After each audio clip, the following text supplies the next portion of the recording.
बिस्मिल्लाहिर्रहमानिर्रहीम। अस्सलाम वालेकुम। आज सबक हदीस व सुन्नत का तारुफ़ और अमली ज़िंदगी पर इसके असरात के हम मुख्तसर सवालात करेंगे, जिनकी तादाद 1 से लेकर 8 तक है, यानी 8 हैं इसमें सवाल जवाब, और इसकी खाली जगह भी करेंगे इंशाअल्लाह। अगर आप मेरे चैनल पर नए हैं तो इसे सब्सक्राइब कीजिए, लाइक कीजिए, शेयर कीजिए और उन तक पहुंचाएं जो न्यू बुक का काम करना चाहते हैं। पहला सवाल है मुख्तसर सवालात में, सुन्नत से क्या मुराद है? कुरान करीम की रोशनी में तहरीर करें। जवाब, सुन्नत से मुराद वो काम जो नबी करीम सल्लल्लाहु अलैहि वसल्लम ने अमली तौर पर किए और इरशाद बारी ताला है, यानी हमारे नबी ने जो काम खुद से किए हैं उसके बारे में इन्होंने हमसे कहा था कि कुरान करीम की रोशनी में हम इसे करें। तो कुरान में अल्लाह ताला फरमाता है, तर्जुमा, और रसूल अल्लाह सल्लल्लाहु अलैहि वसल्लम जो दें वो ले लो, और जो जिस चीज़ से मना फरमाएं इससे रुक जाओ। इस आयत करीमा में हुजूर अकरम सल्लल्लाहु अलैहि वसल्लम की के तमाम अहकामात व तालीमात को कबूल करने और मना करदा चीज़ों से रोक जाने का उम्मत को वाज़ेह हुक्म है। यानी हदीस में जो कुछ कुरान में नबी करीम सल्लल्लाहु अलैहि वसल्लम ने पढ़ा है उसी के लिहाज से वो हमें करने के लिए कहते हैं, और जो चीज़ें सही नहीं हैं उसके लिए हमें मना कर दिया करते हैं। सवाल नंबर 2 है, सुन्नत के लुग़वी मायने, तरीक़ा और रास्ता के लुग़वी और इस्तिलाही मायने, यानी हमें सुन्नत के लुग़वी मायने और रास्ता के लुग़वी मायने और इस्तिलाही मायने तहरीर करने हैं। सुन्नत के लुग़वी मायने तरीक़ा और रास्ता के हैं। इस्तिलाह में हुजूर अकरम सल्लल्लाहु अलैहि वसल्लम की ज़िंदगी गुजारने के इख्तियार करदा तरीक़े को कहा जाता है। इस अमल को नबी करीम सल्लल्लाहु अलैहि वसल्लम ने बार बार किया हो, यानी ऐसा कोई काम जो नबी करीम सल्लल्लाहु अलैहि वसल्लम ने बार बार किया हो तो वो बिल्कुल अथेंटिक्स हमारे पास जो है वो सुन्नत है नबी की। एक चीज़ मैंने उस दिन पढ़ी कि नबी करीम सल्लल्लाहु अलैहि वसल्लम ने एक डंडी उठाई हरे रंग की और एक कब्र पे लगा दी और कहा कि जब तक ये सब्ज़ रहेगी तो कब्र वाले के लिए दुआ करती रहेगी। लेकिन ऐसा उन्होंने सिर्फ एक दफ़ा किया, तो लोगों ने इस चीज़ को नबी की सुन्नत मान के बार बार इसको रिपीट नहीं किया। आपने देखा होगा कि खाना काबा के पास जो कब्र है जन्नतुल बकी या मदीना मुनव्वरा में जो कब्रिस्तान है, वहाँ पर कोई पौधा कोई चीज़ नहीं लगाई जाती। सवाल नंबर 3 है, हदीस के लुग़वी और इस्तिलाही मायने तहरीर करें। हदीस के लुग़वी मायने ख़बर, बातचीत और नई चीज़ के हैं। इस्तिलाह में सैयदना हज़रत मोहम्मद सल्लल्लाहु अलैहि वसल्लम के कौल, फ़ेल और तकरीर को हदीस कहा जाता है। इसी तरह हदीस को ख़बर और सुन्नत भी कहते हैं, यानी जो ख़बर की सूरत में हमारे पास आई वो नबी की सुन्नत ये जो भी थी तो उसे ख़बर और सुन्नत भी कहा जाता है। नबी के कौल जो नबी ने कहा, नबी की तकरीर जो नबी ने फरमाया, नबी ने जो कुछ किया वो सारे के सारे उनकी हदीस है।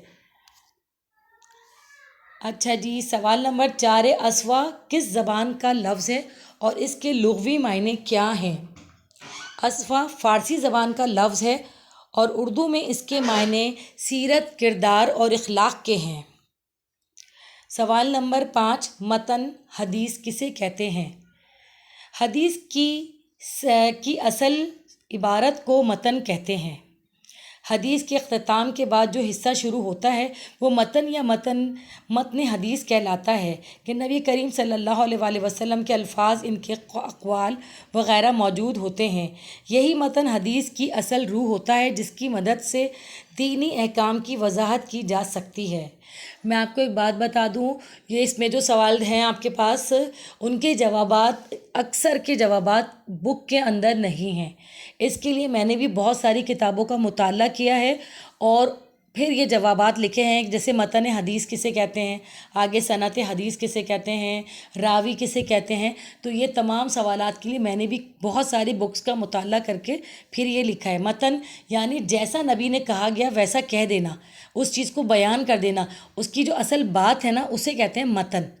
उसी के ज़रिए हम आगे जाकर जो फतवे वगैरह दिए जाते हैं इन्हीं चीज़ों को देख के दिए जाते हैं। सवाल नंबर 6 है, सनत हदीस की तशरीह करें। सनत हदीस, सनत इस सिलसिले रज्जाल को कहा जाता है जो हदीस के मतन तक पहुंचा दे। किसी भी हदीस की तकाबत جاننے کے لیے سب سے اہم ستون ہے، گویا ایک سیڑھی ہے جس کے سہارے حدیث کے متن تک پہنچا جا سکتا ہے۔ سند یعنی جو کچھ کہا جا رہا ہے وہ صحیح ہے یا نہیں ہے، جو کہنے والا اس قابل ہے کہ اس کی بات کو ہم مانیں یا نہ مانیں، تو یہ ہے صنعت حدیث۔ اصل جو میں آپ کو بات بتاؤں، صنعت حدیث یعنی کہنے والے کی ثقافت جو ہے وہ اس قابل ہے تو ہم اس کے متن کو ہم مانیں گے، صحیح ہے، پھر اس متن کو ہم مانیں گے اور آگے بڑھائیں گے۔ سوال نمبر 7 ہے، راوی سے کیا مراد ہے، وضاحت کریں۔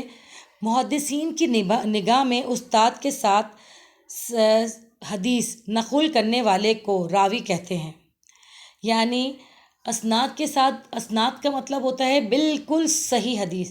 بہت سارے لوگ حدیث بیان کرتے ہیں لیکن ان کی بات کا یقین کرنا مشکل ہوتا ہے، ان کی کوئی سند دینے کو تیار نہیں ہوتا، ان کی کوئی تصدیق کرنے کو تیار نہیں ہوتا، تو محدثین کہہ رہے ہیں کہ سند کے ساتھ حدیث نقل کرنے والے کو راوی کہتے ہیں۔ علماء کرام کی نظر میں راوی کا عاقل، بالغ، مسلمان ہونا، اسلامی تعلیمات سے مکمل آگاہ ہونا، ایسے راوی کی نقل حدیث قابل قبول ہوگی۔ یعنی جو بھی راوی حدیث کہہ رہا ہے اس کا سند کے ساتھ بات کو بیان کرنا ضروری ہے، ایسا نہ ہو کہ وہ مسلمان نہ ہو یا وہ عاقل بالغ نہ ہو یا پھر اسلامی تعلیمات سے مکمل طور پر آگاہ نہ ہو، تو ایسے شخص کی جو کہی ہوئی اس راوی کی احادیث جو ہوں گی وہ ضعیف کہلائیں گی۔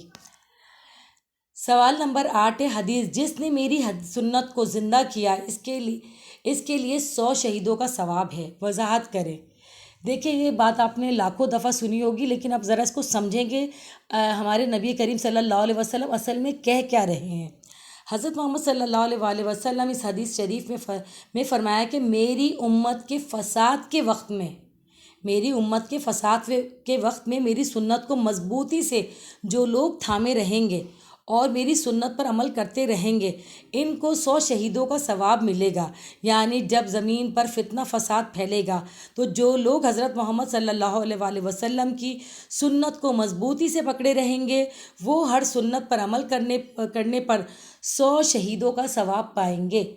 یہ جو ہم لوگ اگر سنت پر عمل کرتے ہیں اس پر بھی ہمیں ثواب ہے، لیکن جب فتنہ فساد اور کہنا چاہیے بدعتیں اپنے عروج پر ہوں تو وہاں پر نبی کریم صلی اللہ علیہ وسلم کی سنت پر ڈٹ جانا جو ہے وہ 100 شہیدوں کے ثواب کے برابر میں ہے، صحیح، بالکل برابر ہے اس کے۔ تو ایسے موقع اگر آیا کریں تو آپ بالکل خاموشی کے ساتھ جو نبی کی سنت ہے اس پر عمل کیا کریں۔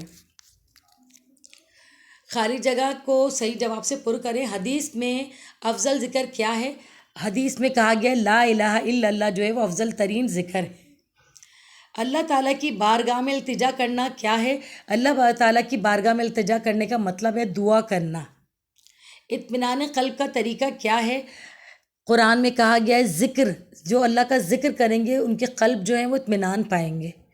تو جو بھی میرے چینل پر نئے ہیں اسے سبسکرائب کیجئے، لائک کیجئے، شیئر کیجئے، ان تک پہنچائیں جو اس پہ کام کرنا چاہتے ہوں۔